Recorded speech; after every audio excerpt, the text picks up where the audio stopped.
This is ChangeMakers with Katie Gore, finding the right solutions for the affordable housing community.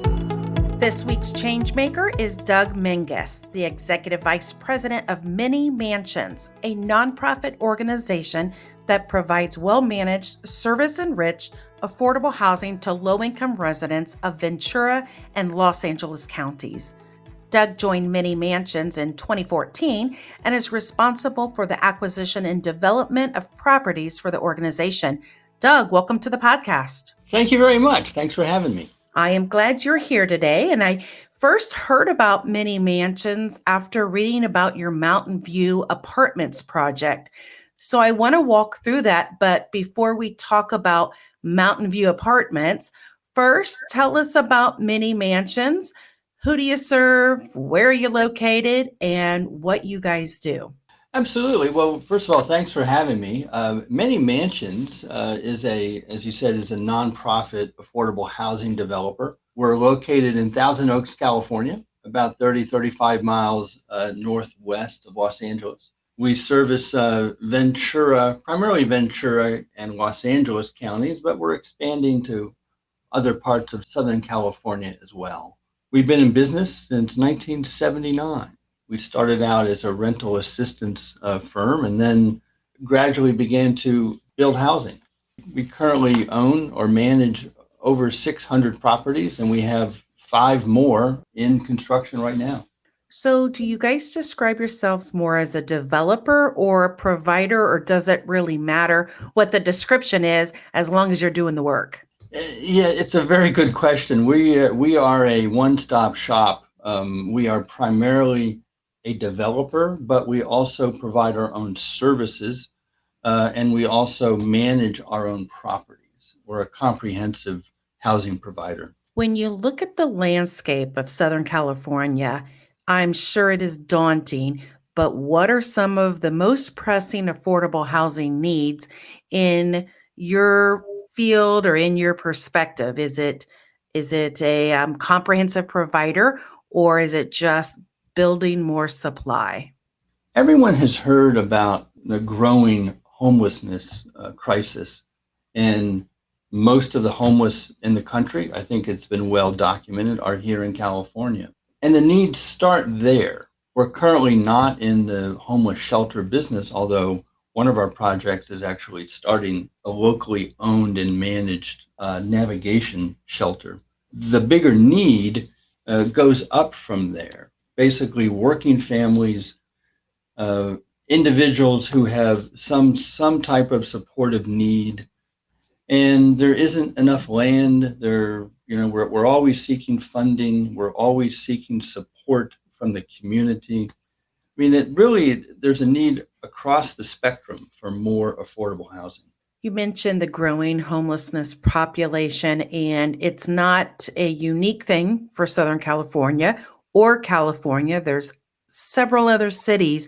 Are there workable solutions for this growing problem or unique ways that you guys are tackling this? Well, yes, one thing we're doing, and it takes a partnership to address homelessness. You need support of the city, of the state, of the local community. One thing we're doing now is we're setting up what's now called a navigation center. It used to be called a homeless shelter right here in Thousand Oaks. And it's being led by not only Many Mansions, but also city leaders.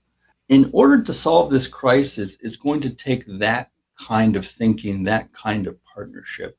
Money helps, of course, but the key need is get the best minds in the room to try to solve this problem together.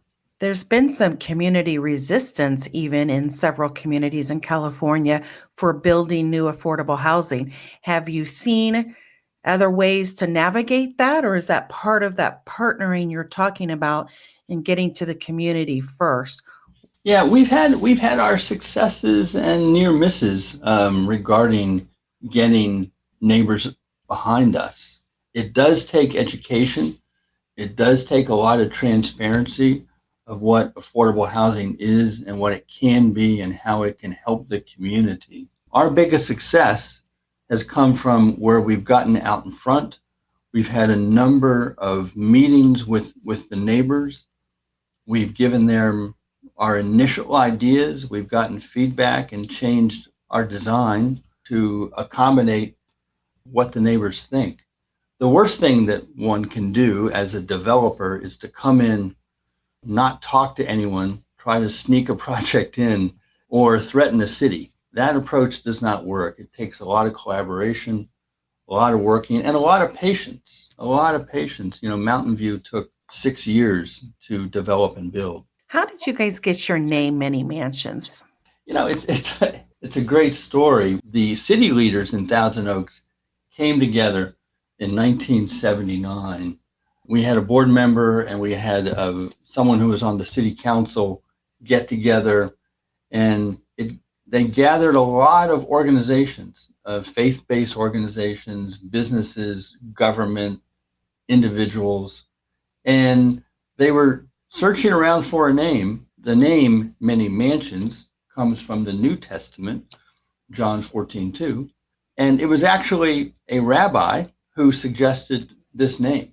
And the name stuck, even though we're non-denominational, we're not really associated with a faith-based organization.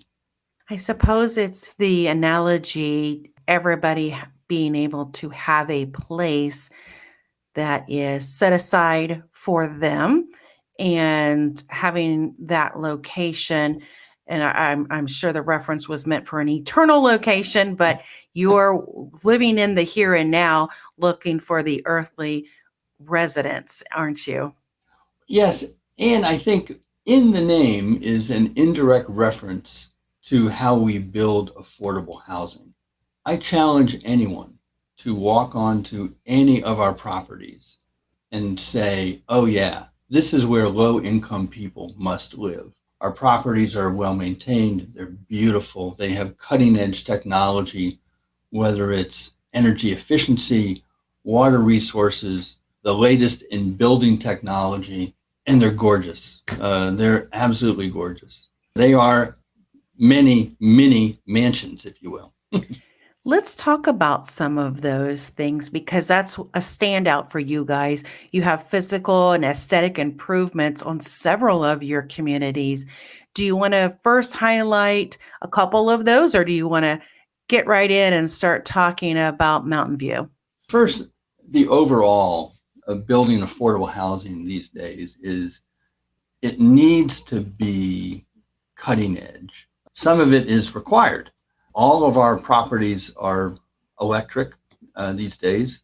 That's where the incentives lie. Electric allows us to provide cheaper energy and power to our residents. We also focus on amenities. Today, when we build, our properties have courtyards. They have places for kids to play, multiple playgrounds, garage parking, covered parking. All of our properties today have on-site case managers. It's a great place to live. It really does need to be, I keep saying the word comprehensive. It really does need to be a comprehensive solution as we build these things. You also mentioned earlier some of the building facade. What's your approach to integrating that within a community? It starts with, what does the city want to see? All cities these days have a particular vision, whether it be we want it to be all stucco, we want it courtyard type of setting. And we come with our architect, we come with our planners, we come with our project managers and our construction people, and we sit down. We sit down with the city planning department, we sit down with members of the city council and the planning commission, and we go through it, and we mark up the initial design and then the second design, and sometimes we go through a lot to get down to what the city wants to see. In the case of Fillmore, what they wanted to see was a courtyard style where the residents could gather and meet. In the case of Camarillo, they wanted a different look. In the case of Oxnard, still a third look. It takes time, takes patience.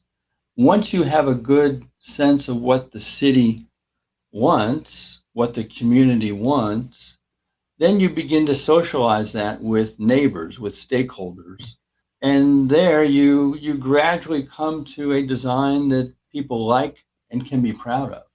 How do you address some of the hot topics about water, trees, traffic, some of those real community Yeah. hot buttons? Well, you've hit the trifecta there. That is that is exactly what we talk about most when we talk to neighbors.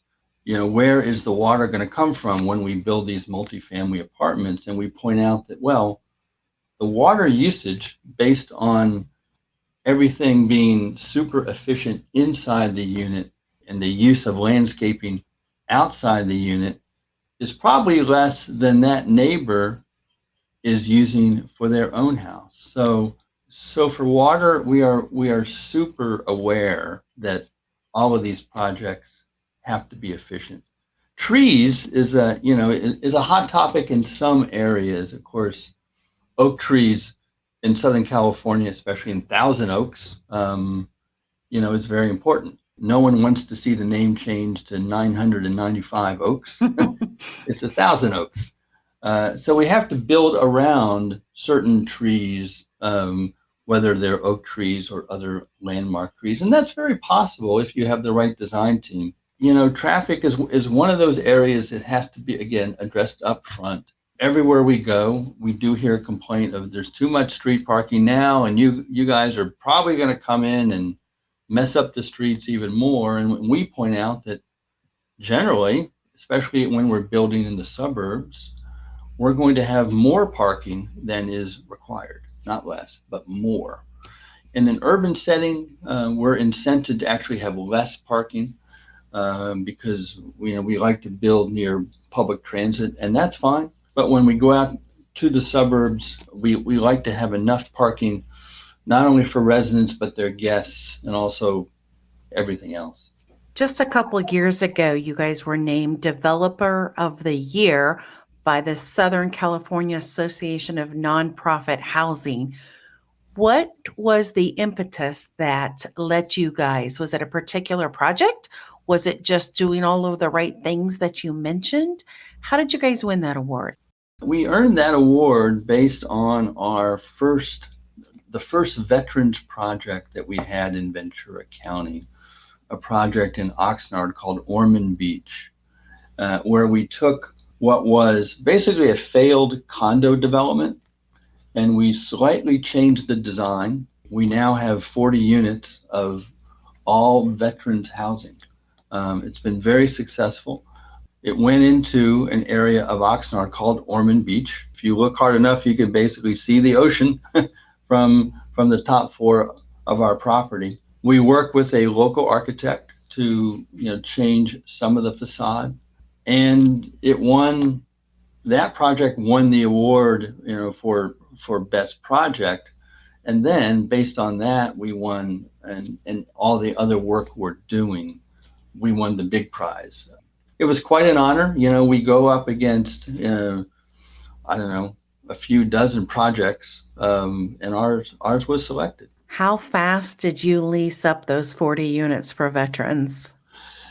That was a struggle, to be candid. To lease up veterans developments these days, you would think, oh, well, it should be easy because there's a lot of homeless veterans, especially in Southern California. But because of our funding, the income requirements were quite rigorous. Most veterans have a pension, and you have to factor that pension in when approving someone to move in. So it took quite a while, although now I can tell you it's 100% leased. Based on that project, we developed a second veterans project, this time in Los Angeles, over in Sylmar. And within a couple weeks, we will have that 100% leased. That went much faster based on the lessons that we learned with our first project. So do you see this as a trend or strategic area that you're going to expand in, or as far as specifically targeting veterans housing here, or what's your growth approach? We built these veterans projects primarily because we saw the need and also the specific type of funding that was available from the state. The state at the time had quite a bit of veterans homeless funding available. I think in the future, we're seeing more and more what we call a need for supportive housing, which is people with who are homeless, whether they're veterans or not, people with a mental disability. Basically, folks who need more than a home. They need ongoing on-site services, whether it be coordinating with various agencies or someone to counsel with. A very common need when we move someone into one of our units is they don't have health coverage. So we sit down and we help them apply for California health coverage. In many cases, it's the second best thing that we could have done for them, because first a home, then health coverage. So I see more growth in that area. The state has a lot of funding available, but it comes with a requirement that we provide what's called permanent supportive housing, which is why we have our own individual on-staff case managers. We've mentioned veterans, and you mentioned serving formerly homeless, disabled, and even seniors. Do you have a sense of the numbers of the need in your area? There's a couple data sources around that. One, we participate and we run part of the homeless count in Ventura County every year, and we see growing numbers of homeless through all types, through all categories. We're starting to see more and more veterans. We're starting to see more and more families, children who are homeless. We're starting to see working families who don't have a place to live because they can't afford the rent. It's across the board. We get a lot of data from both the state and our own sources. It's just a growing problem right now. Why is it so difficult, from your perspective, to build affordable housing? Affordable housing is hard, which I know people like to say a lot, but if I were to look at the problem of affordable housing as a business school case study and look at the competitive factors, the strategic forces that a developer has to deal with, it basically comes down to 5. There is the wrong kind of land available. The best kind of land is a nice flat 2-acre, 3-acre piece of land. And guess what? Those just aren't available at our price range, which is either free or near free. Mm-hmm. We need the right kind of land. We need funding. We need most of our properties require 6 or 7 different layers of funding. Many come from the state or the city or the county. Many are what they call soft loans, which you basically pay back from excess cash flow. All of those have a number of restrictions. Because of the funding source, the construction is technically complex. You need community support. You need not only political support from courageous city councils and city leaders, some community activists in your corner who say, you know what? Affordable housing will not destroy my neighborhood, because guess what? It doesn't. You need also government support along with support from electeds.